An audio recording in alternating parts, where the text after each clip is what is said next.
Absolutely not. I still have to go to the cotton fields. I still have to report to the plantation. So therefore, I don't consider myself a celebrity at all. This is what I do for a day. This is what I do for real. This is my life. I've been doing it for over 30 years. So celebrity has nothing to do with who Dwight Eubanks really is. Well, I've been presented a lot of different spins on reality shows. Some of them have been interesting, but for me to do something, my heart has to be in it. I don't just do it just because it's the end thing to do. And I just have not gotten the one piece that just really make my toes curl up. That hasn't happened. But I haven't given up.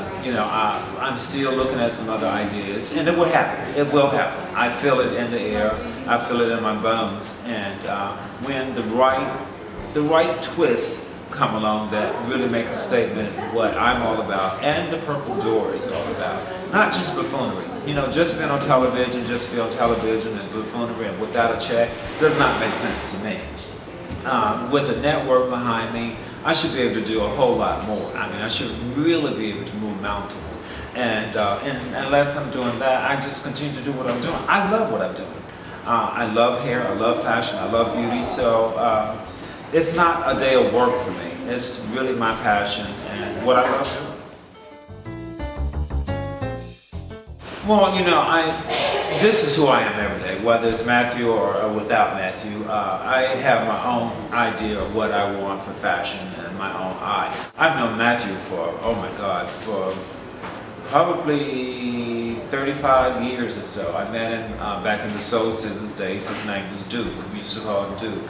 We used to ride the bus together, the number 14th. I'm from Atlanta. I'm from Simpson Road, Dixie Hill area. So back in those days, we didn't have the model train. So we had to ride from the south side to downtown to make a connection. That was number 14. So we met somewhere in there in those days. The salon that was called Soul Scissors, Michael Weeks, and a whole lot of other people. And we used to actually go to Mr. V's, Figure Eight, and Cisco's, and Marco's.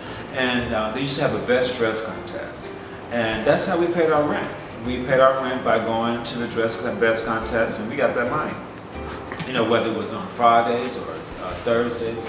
And so we're still doing what we did 30-something years ago. And Matthew just really followed his dream. He has a great eye and a great sense for fashion. When I talk about fashion, people don't realize I have training in fashion background. I started out at Douglas High School where I learned to sew. That was my first formal training in sewing. My passion has always been hair. Being that I'm a son of two generations of ministers, boys just didn't play with dolls back then. But I have two sisters, two wonderful sisters, and I just used to love to play with their dolls. I didn't understand why I had to play with a truck or the Cowboys and Indian thing and footballs and basketballs. That just was not exciting for me.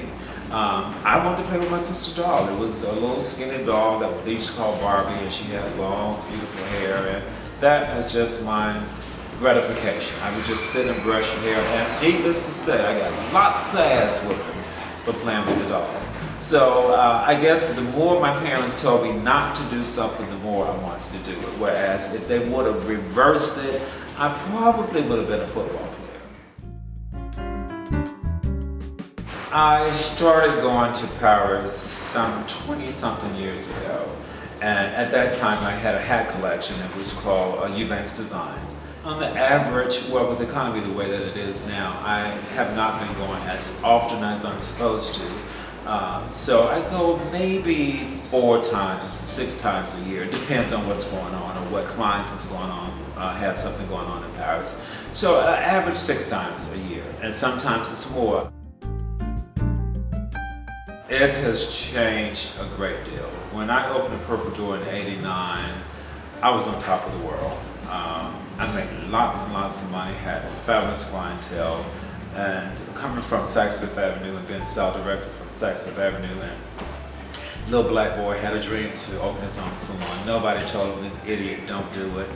Paying $12,000 a month for rent is crazy, plus utilities. But I did it, and we made it work for 5 years. And we moved from Lenox Road to Paces Ferry, and the whole scene has changed.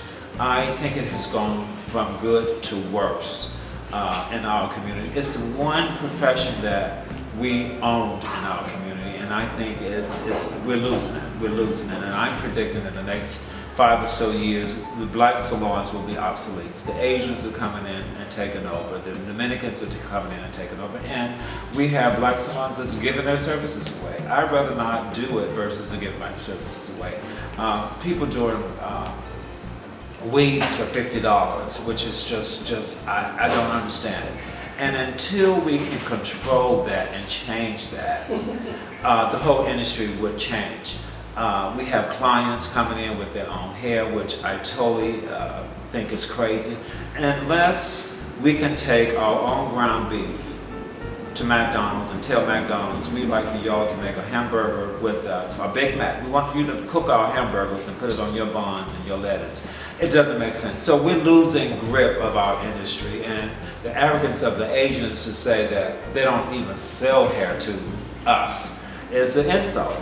So we allowed it to happen. So I can't be mad at them of coming over and taking a monopoly on the opportunity. Let's face it, in rural areas, the Asians are cooking soul food. So, what's going on? What's really going on in America?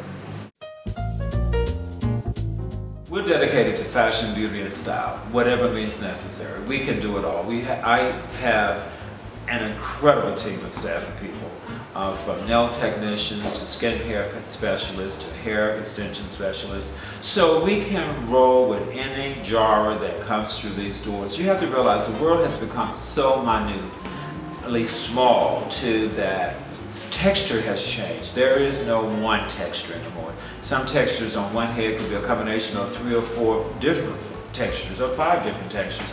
And we as a professional need to understand and know what to do with those particular clients. We have a high-end client and we have the low-end clientele. It's not just the hair experience, it's a whole nother experience. And then customer service is important, and that's what we thrive on here at the Purple Door Salon. My prayer is that I just always stay grounded.